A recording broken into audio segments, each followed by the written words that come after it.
بسم اللہ الرحمن الرحیم۔ کہتے ہیں محمود غزنوی کا دور تھا۔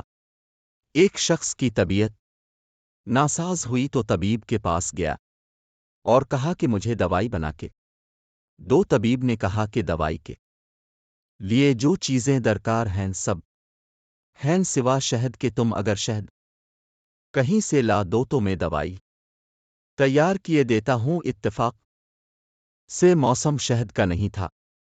اس شخص نے حکیم سے ایک ڈبہ لیا اور چلا گیا۔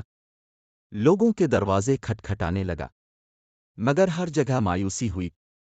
جب مسئلہ حل نہ ہوا تو وہ محمود غزنوی کے دربار میں حاضر ہوا۔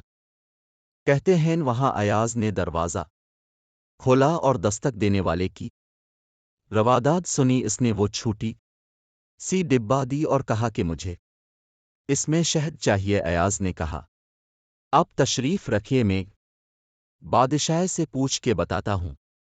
ایاز وہ ڈبیا لے کر بادشاہ کے سامنے حاضر ہوا اور عرض کی کہ بادشاہ سلامت، ایک سائل کو شہد کی ضرورت ہے۔ بادشاہ نے وہ ڈبہ لی اور سائڈ میں رکھ دی۔ ایاز کو کہا کہ 3 بڑے ڈبے شہد کے اٹھا کے اس کو دے دیے جائیں۔ ایاز نے کہا حضور اس کو تو تھوڑی سی چاہیے، آپ 3 ڈبے کیوں دے رہے ہیں؟ بادشاہ نے ایاز سے کہا ایاز وہ مزدور آدمی ہے، اس نے اپنی حیثیت کے مطابق مانگا ہے۔ ہم بادشاہ ہیں، ہم اپنی حیثیت کے مطابق دیں گے۔ مولانا رومی فرماتے ہیں آپ اللہ پاک سے اپنی حیثیت کے مطابق مانگے، وہ اپنی شان کے مطابق عطا کرے گا، شرط یہ ہے کہ مانگیں تو صحیح۔